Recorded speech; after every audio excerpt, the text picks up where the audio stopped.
Selamat datang kembali di dunia Tokusatsu. Tak terasa Osama Sentai King Ouja akan memasuki babak terakhir di penghujung episode 30-an ini. Dan kali ini akan tentunya membahas mengenai episode terbaru dari King Ouja yang sangatlah kita tunggu-tunggu. Osama Sentai King Ouja episode 38 yang berjudul Debut Sang Idol Yang Tangguh. Episode kali ini tentunya masih disutradarai oleh Kazuya Kamihoriuchi dan ditulis oleh Minato Takano. Berbeda dengan 3 episode sebelumnya, yang dimana rata-rata 3 episode sebelumnya menceritakan para raja dan ratu King Ouja yang semuanya dibuat dalam penceritaan yang sangatlah serius. Tapi, di episode kali ini, sepertinya Minato Takano dan Kazuya Kamihoriuchi memang sengaja ingin membuat segmen cerita yang berfokus kepada heroin kawaii kita yaitu Rita Kaniska yang dibuat dalam kemasan cerita yang enjoyable dan tentunya seru. Terus terang ketika menonton episode 38 ini, mengharapkan akan ada suatu cerita yang sangatlah menyentuh hati batin AA atau kalian semua ya, tentang Rita Kaniska sang papilon Ouja ini. Tapi nyatanya episode kali ini memang sengaja dibuat se-enjoy dan se-fun ini. Terlebih episode ini memang difokuskan kepada fanservice dari Rita Kaniska yang diperankan oleh Yuzuki Hirakawa. Episode kali ini diceritakan Rita Kaniska aka Papilon Ouja terlihat sangatlah berbeda dari biasanya. Dia nampak bukanlah sosok Rita Kaniska yang dikenal oleh para member King Ouja termasuk kita para penonton. Melihat Rita Kaniska yang berpakaian seperti ini, para member King Ouja curiga akan suatu hal yang terjadi menimpa Rita.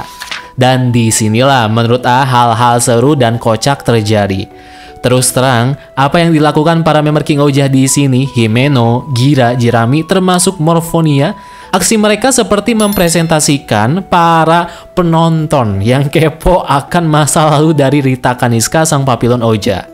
Kita pasti, para penonton tentunya ingin tahu lebih dalam tentang masa lalu si Rita Kaniska yang penuh misteri. Memang semua masa lalu hidup dia sebelum menjadi hakim terjawab semuanya di episode ini. Tapi secara sengaja, sang sutradara yang favoritkan Kazuya Kamihoriuchi membuat semua jawaban tersebut terkesan biasa saja di mata Rita sendiri. Biasanya, apabila kita kepo dengan karakter yang misterius di suatu cerita fiksi, pasti kita beranggapan bahwa masa lalu orang tersebut akan sangatlah menarik untuk dikuak. Dan ketika momen terkuaknya tersebut, semuanya akan dibuat sedramatisir, semenegangkan, dan semenyentuh mungkin, mau itu dari si karakter misterius tersebut, ataupun dari si orang yang menguak masa lalu tokoh misterius tersebut. Di episode kali ini, tidak seperti itu eksekusinya dari Kazuya Kamihoriuchi. Maka dari itu episode kali ini secara konsep sangatlah menarik sekali untuk A tonton. Dan semua ekspektasi A yang mengharapkan episode kali ini akan full mewek ya atau nangis, bisa dibilang dihancurkan ekspektasi A secara cepat oleh Kazuya Kamihoriuchi dan Minato Takano. Cerdas memang mereka berdua ini ya. Tentunya episode ini banyak sekali momen kocak yang bisa A bahas kepada kalian. Ternyata Minongan Mouse ikut turun ke bumi demi membantu Gorma melaksanakan rencananya. Tapi siapa sangka episode kali ini justru villain yang paling menonjol adalah si karakter Minongan Mouse ini. Padahal seperti yang kita tahu, kerajaan Gokan memang dikuasai oleh Gorma, bukan Minongan Mouse. Tapi episode kali ini Minongan Mouse justru yang mendominasi dari pihak villainnya sendiri, bukanlah Gorma ya. Tapi aku suka sekali, Minongan Mouse bisa ikut muncul menjadi fokus villain di episode kali ini. Karena sejauh King Ouja Arc 2 berjalan, kita belum melihat aksi dari Minongan Mouse ini lebih banyak lagi. Jadi pas banget Minongan Mouse menjadi center dari pihak villain yang dikombinasikan dengan Gorma. Siapa sangka Minongan Mouse yang terlihat pendiam dan seperti bayi ketika berada di markas Dagdet, nyatanya dia bisa berubah 180 derajat menjadi sosok alien yang cheerful dengan logat Japanese yang dia gunakan. Bener-bener Japanese banget. Terlebih sungguh kaget, Minongan Mouse tiba-tiba merubah nada suara dan logatnya seperti ini. Bener-bener berbeda banget. Dan terus terang, A sebal sekaligus ngakak ketika mendengar Minongan Mouse berbicara Japanese dan bersikap sok bijak. Memang hebat banget ya Seiyu Tomokazu Seki, si Minongan Mouse yang terlihat pendiam dan kayak bocil, bisa berubah 180 derajat seketika menjadi karakter yang menyebalkan dan fun secara bersamaan. Minongan Mouse dan Gorma mengadakan sebuah lomba idol demi bisa mencari siapa-siapa saja yang akan menjadi idol favorit bagi Dagdet Dujardhan. Benar sekali, si bos badut yang satu ini ternyata menyukai kontes atau acara idol seperti inilah ya. Dan ketika kontes ini diadakan, Rita Kaniska ikut berkompetisi di ajang ini. Yang agak anehnya menurut Aya, selama episode ini berjalan, tidak ada sama sekali kontestan lain yang diperlihatkan ya. Hanya Rita saja yang terus-terusan diperlihatkan ya penampilannya hingga akhir pertandingan melawan Hillbillies terjadi. Agak aneh bisa dibilang, tapi ya sudahlah. Karena memang fokus ke semua lomba kali ini difokuskan kepada performance Rita Kaniska. Ke semua member King Oja yang hadir di tempat tersebut, sekali lagi mereka mempertanyakan atas keanehan yang terjadi oleh Rita. Dan ketika mereka mengungkap dan menyelidiki kenapa Rita seperti ini, apakah keanehan Rita ini dipengaruhi oleh para badut luar angkasa atau tidak? Sebelum investigasi dimulai oleh para member King Oja ini, ternyata ke semua tahanan di negeri Gokan semuanya dirubah pikirannya oleh jurus dari Gorma. Tahanan yang semua memiliki pikiran yang jahat, semuanya mendadak berubah menjadi berpikiran yang baik dan positif, alias mereka menjadi orang baik di episode kali ini. Hal ini membuat peran Rita sebagai hakim serasa tidak berguna di negeri dia sendiri. Disinilah banyak momen-momen kocak terjadi.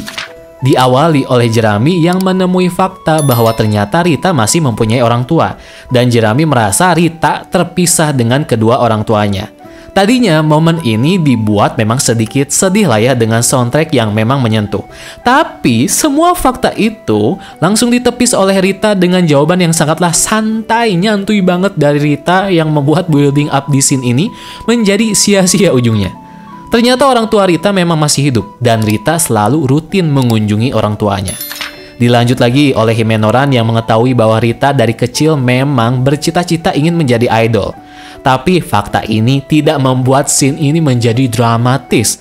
Dan fakta tersebut memang dibenarkan oleh Rita dengan santainya. Seolah-olah fakta yang dikuak oleh Himeno dan Jerami terasa bukanlah sesuatu hal yang harus didramatisir atau dibesar-besarkan. Para King Oja beranggapan lagi, Rita menjadi seperti ini karena sesuatu. Tapi nyatanya Rita seperti ini memang karena Rita ingin menjalankan misi untuk mencari tahu kemampuan dari para badut Dagdet dan mencari tujuan mereka sebenarnya apa. Maka dari itu Rita melakukan penyamaran yang dimana secara kebetulan strategi Rita menjadi idol ini memang berhubungan dengan masa lalu dia waktu kecil. Tapi tetap saja para King Oja masih kekeh bahwa Rita memang dipengaruhi oleh Dagdet. Padahal nyatanya Rita sudah ratusan kali berbicara bahwa semua yang dilakukan Rita di episode ini demi investigasi semata. Gira di penghujung episode terakhir ini lagi-lagi melakukan investigasi sama seperti dua kawannya ini. Gira bisa dibilang sukses mencari suatu rahasia penting yang disimpan oleh Rita.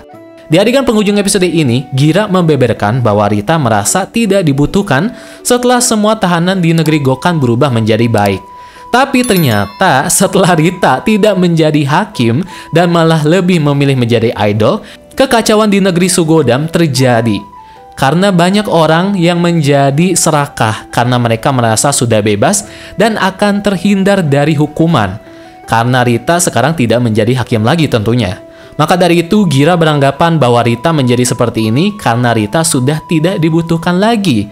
Padahal lagi-lagi Rita menjadi seperti ini karena sebuah misi yang harus dia jalankan. Dan tetap ya Gira ingin Rita ini berubah menjadi Rita yang dulu, bukan Rita yang sekarang di episode kali ini. Tapi tetap Rita menjawab dengan jawaban yang sama kepada teman-teman yang lainnya.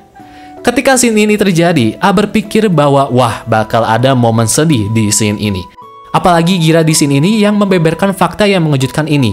Terlebih, Morphonia juga mengungkapkan perasaannya kepada Rita yang membuat suasananya menjadi ngefeel.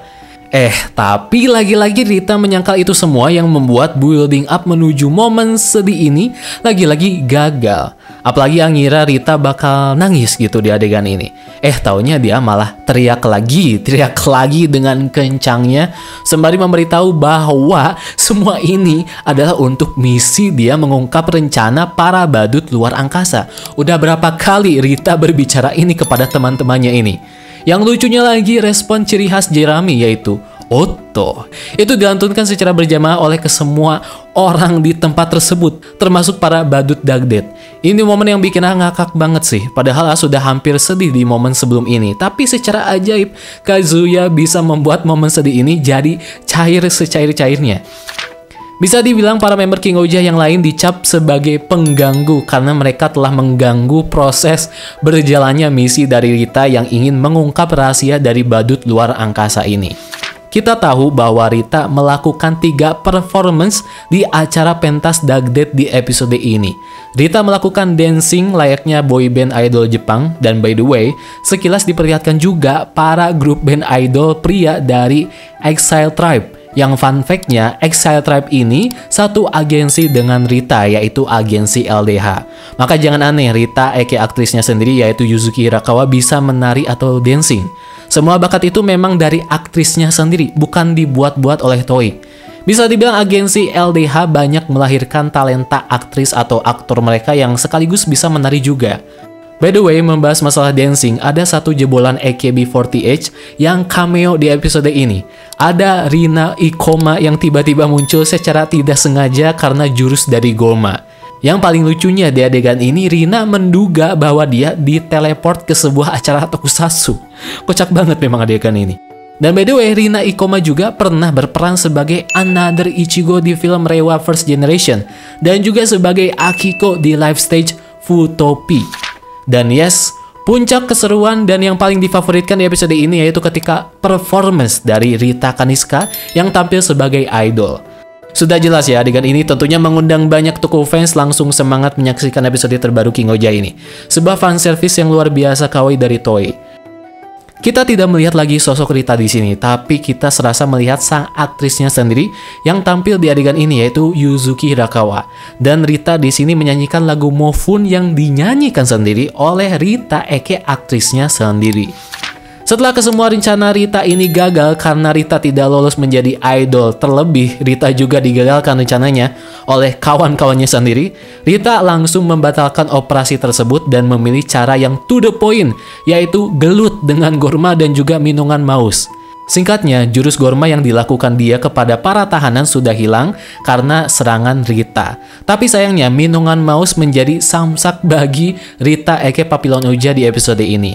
Yang mencengangkan di akhir episode ini, ketika Papillon Ouija selesai melancarkan jurus pamungkasnya, secara mengejutkan Rita melihat dan mengungkapkan bahwa di dalam tubuh minuman mouse terdapat suatu makhluk yang hidup di dalamnya. Bila perhatikan di adegan ini memang seperti ada makhluk lain semacam ulat yang menempel di tubuh minuman mouse. Apakah kesemua member badut Dagdet memiliki ulat-ulat seperti ini di dalam tubuh mereka? Sebuah misteri baru lagi yang patut kita tunggu jawabannya. Oh iya, jangan lupakan adegan Yanma dan Shiokara yang berhasil merebut Ultra Computer yang sempat disita oleh Gokkan. Bila kalian ingat, Ultra Computer ini merupakan karya ciptaan Yanma yang pernah dibuat ketika event time skip King Ouija berjalan. Ketika Yanma membuat Ultra Computer ini, Yanma ditangkap karena Ultra Computer ini yang dia ciptakan membuat kekacauan di seluruh negara di planet Chikyu.